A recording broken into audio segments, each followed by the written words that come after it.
Guys, welcome back to my channel. I hope आप सभी बहुत ज़्यादा अच्छे होंगे। तो आज हम लोग देखेंगे लिमिटेशंस ऑफ अकाउंटिंग, जो कि इस वीडियो का आज इस चैप्टर का लास्ट वीडियो होगा।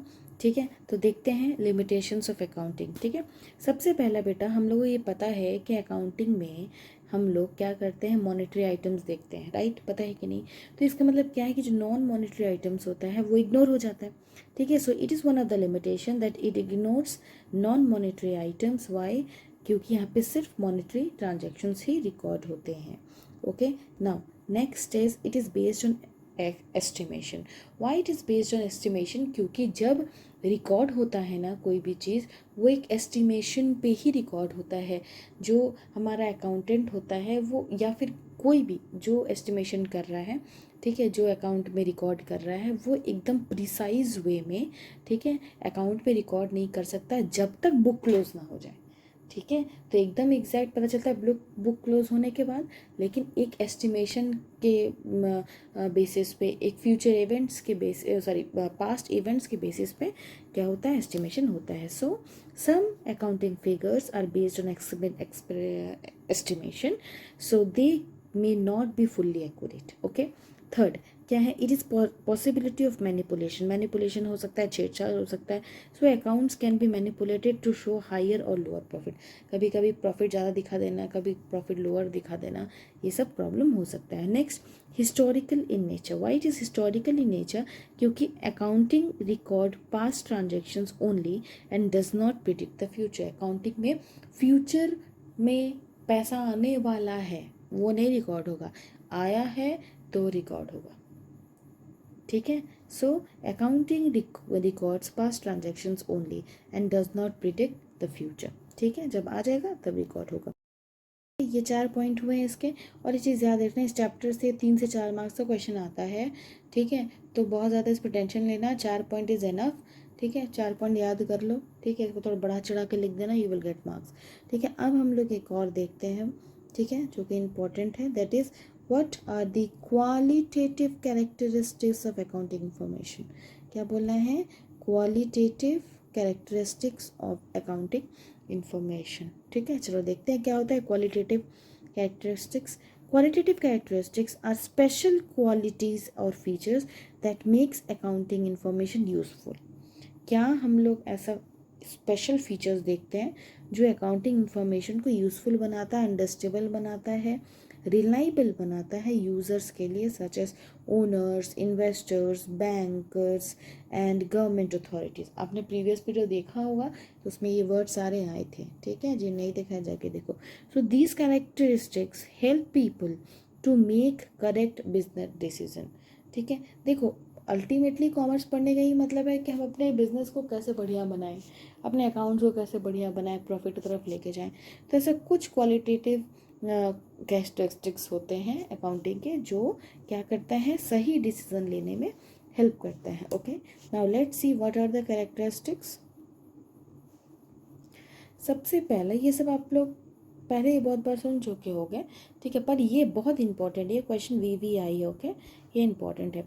सबसे पहले एक कैरेक्टरिस्टिक्स होता है, ठीक है, क्या क्वालिटेटिव कैरेक्टरिस्टिक्स होता है कि रिलायबिलिटी होना चाहिए। क्या होना चाहिए? रिलायबिलिटी। अब रिलायबिलिटी का मतलब क्या होता है? Reliability means the accounting information should be accurate होना चाहिए, सही होना चाहिए, ट्रस्ट वर्दी होना चाहिए, and free from major errors. और जो गलतियां होती है ना अकाउंटिंग में, उससे वो फ्री होना चाहिए, उसमें ज़्यादा गलती नहीं होनी चाहिए। The information should be correct, it should be verifiable. ठीक है, वेरीफाई होना चाहिए कि हाँ भाई सब सही है। ठीक है, it should not be misleading, mislead नहीं होना चाहिए, गड़बड़ नहीं होना चाहिए। ठीक है, so the first point is reliability. याद हो गया? रिलायबिलिटी का मतलब है सिंपल, एक्यूरेट होना चाहिए, ट्रस्टवर्दी होना चाहिए, फ्री फ्रॉम एरर्स होना चाहिए। ठीक है, ओके, चलो नेक्स्ट पॉइंट में देखते हैं। नेक्स्ट पॉइंट है बेटा रेलिवेंस। रेलिवेंस में क्या होता है? It means the information should be useful for decision making. जैसे रेलिवेंस का मतलब होता है कि जो आप अकाउंटिंग इंफॉर्मेशन निकाल रहे हो, ठीक है, वो उससे कितना मिल रहा है, ठीक है, उसके कितने काम का है। तो यहाँ पे सिंपल बोला है कि आप जो भी अकाउंटिंग इन्फॉर्मेशन निकालोगे वो इन्फॉर्मेशन जो है वो यूज़फुल होना चाहिए डिसीजन मेकिंग में। किस में यूज़फुल होना चाहिए? डिसीजन मेकिंग में यूज़फुल होना चाहिए। अगर आप कोई ऐसा इन्फॉर्मेशन निकालोगे जो आपका इन्फॉर्मेशन काम ही नहीं आएगा बाद में, फिर वो क्या फ़ायदा करेगा। ठीक है, so only important information that affect business decision should be included in the account. वही अकाउंट में इंक्लूड होना चाहिए जो बिजनेस डिसीजन में काम आए। ओके, समझ में आया? देयर आर 2 पॉइंट्स अभी तक मैंने पढ़ाया। First one is reliability and the second one is relevance. Okay, got it. Now let's move towards the third point. ना बेटा, the third point is understandability. Understandable होना चाहिए, अंडरस्टैंडिंग होना चाहिए। ठीक है, कि आपके पास जो इन्फॉर्मेशन आया वो इजी टू अंडरस्टैंड होना चाहिए। So accounting information should be simple and easy to understand for users. जो यूज़र्स है, जो पिछला वीडियो में देखा आपने, बहुत सारे यूज़र्स हैं, वो लोग को समझ में आना चाहिए कि आपने क्या अकाउंटिंग इन्फॉर्मेशन निकाला है। So the fourth one is comparability.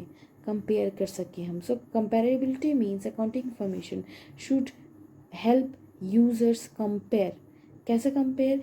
एक साल का इस साल का पिछले साल के परफॉर्मेंस के साथ हम जब कंपेयर कर सके, तभी ना हमें पता चलेगा कि बिजनेस ग्रोथ की तरफ जा रहा है कि डाउन की तरफ जा रहा है।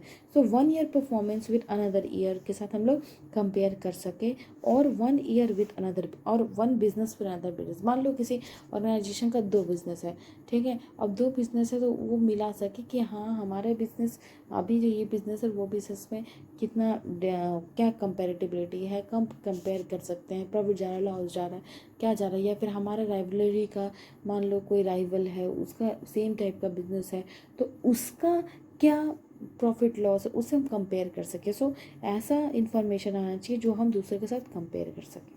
ठीक है, चलो। सो इसी के साथ बेटा ये जो है पूरा ख़त्म हो गया। ठीक है, चैप्टर पूरा ख़त्म हो गया। ये चार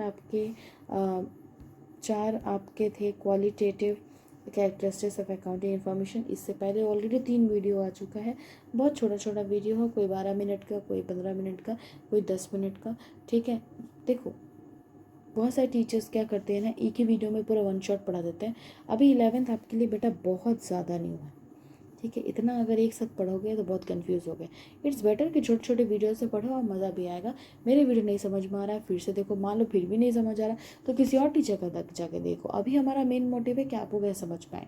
ठीक है, और आई होप आपको मेरे वीडियो से बिल्कुल समझ में आ रहा होगा। मेरा वीडियो देखोगे तो आपको कोई और टीचर का वीडियो देखने की ज़रूरत नहीं पड़ेगा।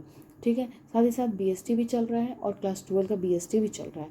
ठीक है, जाके देखो, बहुत मज़ेदार होगा। कोई 12 का बच्चा देख रहा होगा, मेरा BST का वीडियोस देखो। आई बेट आप अगर अच्छे से देखोगे तो आप 90 से ऊपर लाओगे 12th में। ठीक है, आउट ऑफ 100। ठीक है, चलो, आई होप आपको मेरा वीडियो समझ में आएगा, और समझ में आए तो लाइक एंड सब्सक्राइब करना। चलो बाय, टेक केयर।